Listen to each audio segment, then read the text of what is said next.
मित्रों, आज हम एक बहुत ही इस प्रकार के विषय पर चर्चा करने के लिए जा रहे हैं जिसकी काफ़ी दिनों से लोग हमसे आग्रह कर रहे थे कि आचार्य जी, हम गायत्री की साधना जब करते हैं और जब हम 9 दिन का लघु अनुष्ठान करते हैं या 1.25 लाख का अनुष्ठान करते हैं तो फिर ब्रह्मचर्य से किस प्रकार से रहा जाए, या हम जब गायत्री की साधना करते हैं तो हमारे अंदर जो है वो कई प्रकार के कुविचार आते हैं, हमारे अंदर वासनाएं घेरी रहती हैं। इसलिए आप ब्रह्मचर्य के बारे में कुछ वीडियो बना करके हमें बताने का प्रयास करें। तो बहुत दिनों से हम इस चीज़ को टालते चले जा रहे थे, लेकिन जब आप लोगों का काफ़ी आग्रह हुआ तब फिर हमने इस पर एक वीडियो बनाने का विचार किया है और आज हम इस वीडियो को आप लोगों को समक्ष लेकर के आ रहे हैं। आशा है यह आपके लिए निश्चित रूप से प्रेरणा का स्रोत बनेगा और आप इसके माध्यम से ब्रह्मचर्य के बारे में समझ भी पाएंगे, ऐसी हम आशा रखते हैं। राधे राधे, जय श्री कृष्णा, नमस्कार। मैं आचार्य पंडित गिरीश बारोलिया, गायत्री महामंत्र। ओम भूर्भुवः स्वाहा तत्सवितुर्वरेण्यं भर्गो देवस्य धीमहि धियो यो नः प्रचोदयात्। अखण्डमण्डलाकारं व्याप्तं येन चराचरं तत्पदं दर्शितं येन तस्मै श्रीगुरवे नमः, तस्मै श्रीगुरवे नमः। मित्रों, हमारे धर्म ग्रंथों में संस्कारों की बात की गई है। जन्मना जायते शूद्रा, जन्म से व्यक्ति जो है वो शूद्र होता है, लेकिन संस्कार पढ़ने के बाद में वह द्विजत्व को प्राप्त होता है, नहीं उसका दूसरा जन्म होता है। तो 16 प्रकार के संस्कार हमारे यहाँ पे बताए गए, लेकिन उनमें से किसी भी संस्कार को हमारे द्वारा बहुत कम लोगों के द्वारा किया जाता है। पहला संस्कार था गर्भधारण संस्कार, जो प्रायः लुप्त हो गया है। इसके बाद पुंसवन संस्कार, जब स्त्री गर्भवती होती तो उसके 3 महीने के अंदर इस संस्कार को किया जाता था। इसके पश्चात नामकरण संस्कार, जो कि बच्चे के जन्म के 10 दिन बाद किया जाता है। फिर मुंडन संस्कार, उसके बाद में उपनयन संस्कार, दीक्षा संस्कार। इस प्रकार से जो संस्कार बच्चों में दिए जाते थे वो गुरुकुल में दिए जाते थे। तो व्यक्ति 25 वर्ष की आयु तक जो है गुरुकुल में पढ़ता था और ब्रह्मचर्य से रहता था, ब्रह्मचर्य का पालन करता था, यानी शक्ति का संचय करता था। और जब वो शक्ति का संचय करता था तब उस शक्ति को जो है वो 25 वर्ष के बाद जब उसकी शादी होती थी, उस समय उस शक्ति के संचय को जब वो निकालता था तब उसे ब्रह्मचर्य और वासना में भेद समझ में आता था कि वासना में और ब्रह्मचर्य में कितना भेद है। तो उसे समझ में आता था कि ब्रह्मचर्य का जो आनंद है वो अलग है। तब वह स्त्री के पास में तभी जाता था कि जब समाज की जरूरत होती थी कि वंश की वृद्धि करना है। लेकिन आज क्या हो गया है कि आज के जो बच्चे हैं ना, उनके अंदर संस्कार है। अब वो माता पिता के साथ में रहते हैं, लेकिन पहले के बच्चे जो है वो गुरुकुल में रहते थे और गुरुकुल में रह करके चटाई पे सोते थे, नीचे सोते थे और लकड़ी भी चीरते थे, जंगल से जाकर के लकड़ियाँ लेकर के आते थे, रूह का सूखा भोजन खाते थे और गुरु की सेवा करते थे। तो वो इतने ज़्यादा पक जाते थे कि उन्हें किसी चीज़ का अनुभव नहीं होता था, भौतिक चीज़ों का। दूसरी एक सबसे बड़ी क्रांति उसमें बताई गई है कि राजा और रंक दोनों के बच्चे एक साथ पढ़ते थे। जैसे आपने देखा होगा भगवान कृष्ण और सुदामा एक साथ पढ़ते थे। तो गुरुकुल में एक समाजवादी प्रक्रिया बताई जाती थी। व्यक्ति के अंदर जो है यह भावना नहीं रहती थी कि मैं ऊंचा हूं, ये नीचा है। तो वो शक्ति संचय करने का समय होता था, और जब व्यक्ति उस शक्ति को संचय करके आता था, तब फिर उसकी अंदर जो है वासना जो है वो पूरी तुरहित हो जाती थी। लेकिन आज क्या है कि व्यक्ति वासना के मामले में एकदम कमजोर हो गया है। उसके अंदर सिर्फ वासना ही वासना घूमती रहती है, और वासना का वो रोगी हो गया है। तो उसके पास में तुलनात्मक अध्ययन नहीं रहा कि वो किस प्रकार से तुलना करे वासना में और ब्रह्मचर्य में उसके पास, क्योंकि ब्रह्मचर्य से बढ़ा नहीं, तो वासना में किस प्रकार से तुलना करे। तब फिर क्या होता, वो तुलना किस में करता है, एक स्त्री में उसे आनंद नहीं आता तो दूसरी स्त्री, फिर तीसरी स्त्री, फिर चौथी स्त्री, इसी प्रकार से स्त्री एक पुरुष में या दूसरे पुरुष में या तीसरे पुरुष में अपना सुख तलाशती है, क्योंकि ब्रह्मचर्य का किसी को भी अनुभव नहीं है। फिर वो इतने रुग्ण हो जाते हैं कि वासना के बारे में सिर्फ चिंतन करते हैं, और जब चिंतन करते तो किस प्रकार के चिंतन करते कि आपको अच्छे भोजन तो करना, लेकिन भोजन आप कर नहीं पा रहे क्योंकि आपका पेट खराब है। तो मस्तिष्क पे आप चिंतन करते हैं, तो मस्तिष्क में चिंतन करने से आपका पेट भरेगा नहीं। आप चलना चाहते हैं, आप पैरों का चिंतन करते, लेकिन आपके पैर उस लायक नहीं है कि आप चल सकें, तो आप सिर्फ वासना की चिंतन करते हैं, क्योंकि आप उस लायक तो है नहीं। इसलिए व्यक्ति मृत्यु शैया पर भी पड़ा रहता है, तब भी उसके अंदर वासना खत्म नहीं होते, उसके अंदर गंदे विचार खत्म नहीं होते। मुल्ला नसरुद्दीन 100 वर्ष का हो गया था और मरने की स्थिति में था। तब पत्रकार उसके पास में गए, क्योंकि उस गांव में 100 वर्ष का कोई व्यक्ति उस समय तक जिंदा नहीं रहा था। तब मुल्ला नसरुद्दीन से पत्रकारों ने पूछा कि स्त्रियों के बारे में आपका क्या मान्यता है। तो मुल्ला नसरुद्दीन ने बोला कि मैं 3 दिन पहले ही स्त्रियों के बारे में सोचना बंद किया हूँ। यानी एक 100 साल के व्यक्ति के अंदर भी वासना की किलकारियाँ उसकी हिलोरें मार रही थी। तो व्यक्ति बुढ़ा हो जाता है, लेकिन इसके पश्चात भी उसके अंदर वासना का जो कीड़ा है वो खत्म नहीं होता है। लेकिन जब हम ब्रह्मचर्य आश्रम में जाते थे, 25 वर्ष तक हमारे ऋषि मुनियों ने इस प्रथा को वैसे नहीं बनाया था। तो 25 साल के बाद में जब वो गृहस्थ आश्रम में जाता था, तो फिर वो 25 साल इंतजार करता था कि कब मेरे 25 साल ख़त्म हों और मैं फिर जो है वानप्रस्थ आश्रम में जाऊं। तो जैसे ही 50 साल का होता था, तो वो वानप्रस्थ आने जंगल की तरफ उसका झुकाव हो जाता था, पति पत्नी दोनों का। तो उस समय वो अपने बच्चों को वो सारे अनुभव और सारी चीज़ें देता था जो उसने अपने जीवन में पाया है। और उस समय फिर उसका जो पोता है वो आश्रम से आना चालू हो जाता था।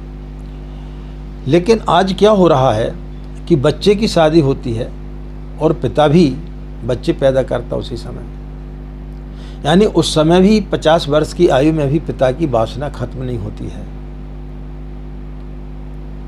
तो ऐसी स्थिति में हम जब भी रुग्ण रहते हैं, हमारे अंदर वासना घेरे रहती, क्योंकि हमने वासना और ब्रह्मचर्य दोनों का कभी स्वाद एक साथ चखा नहीं। इसलिए व्यक्ति जीवन में वासना से घिरा रहता है, और जब वो पूजा करता है तो उसके अंदर और तीव्र गति से वासना घेरती है, और उसके अंदर नाना प्रकार के कुविचार उस समय आते हैं। उसका कारण सिर्फ यही है क्योंकि उसने शक्ति का संचय किया नहीं। दूसरा, उसके अंदर कई प्रकार की चीज़ें रहती, ना तो वो कभी उसने अनुभव किया कि रूखी रोटी कैसे खाई जाती, ना कभी उसने गरीबी और अमीरी का अनुभव किया, ना वो कभी नीचे सोया। तब फिर क्या होता है, जब वो पढ़ के निकलता है तब उसके अंदर कई प्रकार की वासनाएं घिरती हैं। तब फिर वो छोटी चीज़ों से संतुष्ट नहीं होता, क्योंकि पिता के रहते उसको मकान मिल गया, गाड़ी मिल गई, सारी सुख सुविधाएं मिली। लेकिन जब वो अपने कार्य क्षेत्र में उतरता है तब उसमें एक तो कार्य करने की क्षमता नहीं रहती, उसकी शक्ति पूरी वो 25 साल में खत्म कर चुका होता है, और फिर उसे जो चीज़ मिलती है उसमें उसकी संतुष्टि नहीं होती है। क्योंकि उसने अभाव कभी देखा नहीं था, उसने कभी रूखी रोटी खाई नहीं थी। तो जब जो भी चीज़ मिलती है उस चीज़ से वो हमेशा असंतुष्ट रहता है। इसलिए जब आप बोलते हैं कि आचार्य जी हम साधना करते हैं लेकिन हम चाहते हैं कि हमारे पास धन हो, हमारे लिए सुंदर स्त्री मिले, हमारा व्यापार खूब चले, तो ईश्वर आपको देता तो है लेकिन आप उससे संतुष्ट नहीं हो पाते हैं। आप में वो संतुष्टि नहीं आ पाती है जो संतुष्टि होना चाहिए। आपके अंदर और की कामना होती रहती है। आपको भगवान जितना देता उसमें आपको संतोष का आनंद प्राप्त नहीं होता है। फिर जो 25 साल व्यक्ति यानी वानप्रस्थ आश्रम में 75 साल तक की जो उम्र का होता था, तब वो अपने बच्चों को, अपने पोतों को अपना सारा अनुभव उड़ेल देता था। तब परिवार और समाज सही तरीके से चलता था। 75 वर्ष की आयु के बाद में वह ईश्वर को के भजन में लग जाता था। यानी 25 साल शुरू के उसने शक्ति का संचय किया जब सूर्य उदय हो रहा था, और जब सूर्य अस्त हुआ, अस्त होने का समय आया, तब उसने उस शक्ति का उपयोग किया। किस चीज़ में किया? परमात्मा की प्राप्ति में।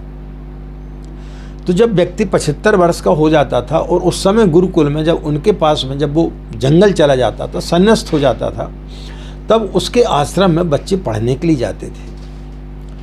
तो जो व्यक्ति 75 साल की उम्र का हो गया है तो निश्चित रूप से उसके अंदर एक अनुभव होता था और उसके अंदर वासना बिल्कुल भी नहीं रहती थी। तब वो बच्चे उससे प्रभावित होते थे। इसलिए गुरु को हमारे शास्त्रों में ब्रह्मा, विष्णु और महेश की पदवी दी है। गुरुर ब्रह्मा, गुरुर विष्णु, गुरुदेव महेश्वरा, क्योंकि वो उस लायक होते थे। तब वो बच्चा उनकी सेवा करता था, उसका कहना मानता था। लेकिन आज क्या हो गया है कि जो छात्र कॉलेज में पढ़ने जाता है और उसके गुरु में यानी उस शिक्षक में मुश्किल से साल या 2 साल का अंतर होता है। कभी कभी तो ऐसा होता है कि उसकी आयु और शिक्षक की आयु लगभग बराबर होती है। अब ऐसी स्थिति में कई बार ऐसी स्थिति हो जाती है कि जिस लड़की को वो प्रेम करता है उसी लड़की को गुरु भी प्रेम करता है। जिस पान ठेले पर आप पान खाने जाते उसी पान ठेले पर आपका गुरु भी पान खाने आता है। जिस पिक्चर को आप देखने जाते हैं उसी पिक्चर को देखने वो भी जाता है।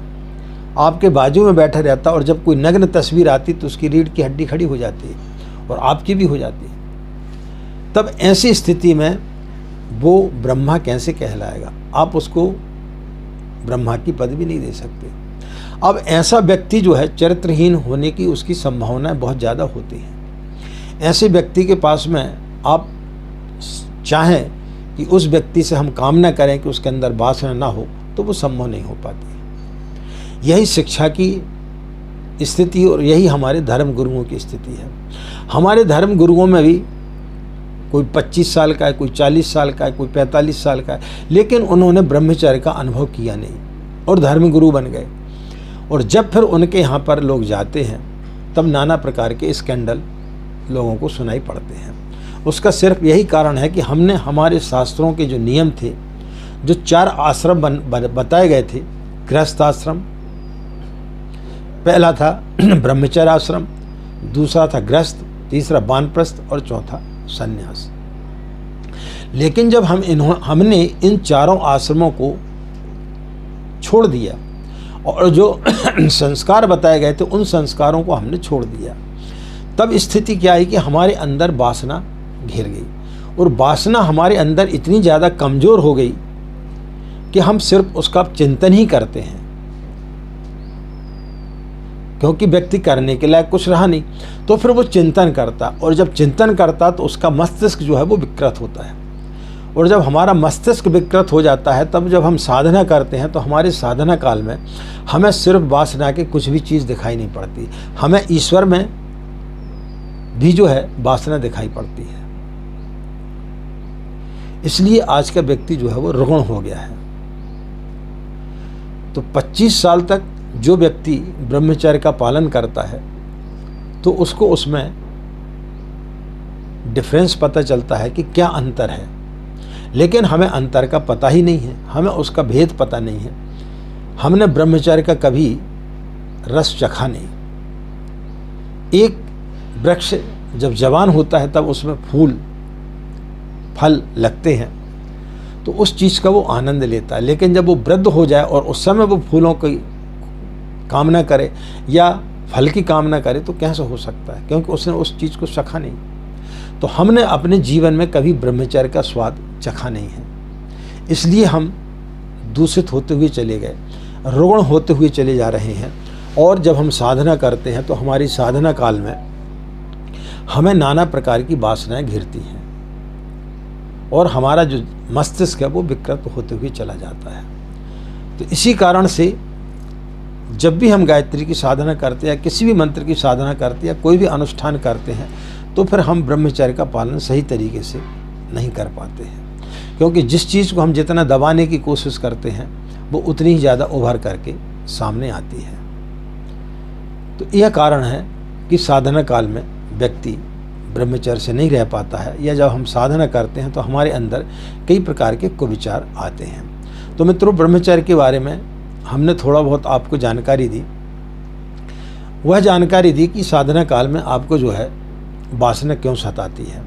आशा है आपको जानकारी निश्चित रूप से आपके काम आएगी, आपको लाभप्रद लगेगी। और यदि आपको यह जानकारी अच्छी लगी है तो कमेंट्स बॉक्स में जाकर के ज़रूर लिखें कि आपने जो कुछ जानकारी मांगी थी वो सही है या नहीं है, हम आप हमारे उत्तर से संतुष्ट हुए या नहीं हुए।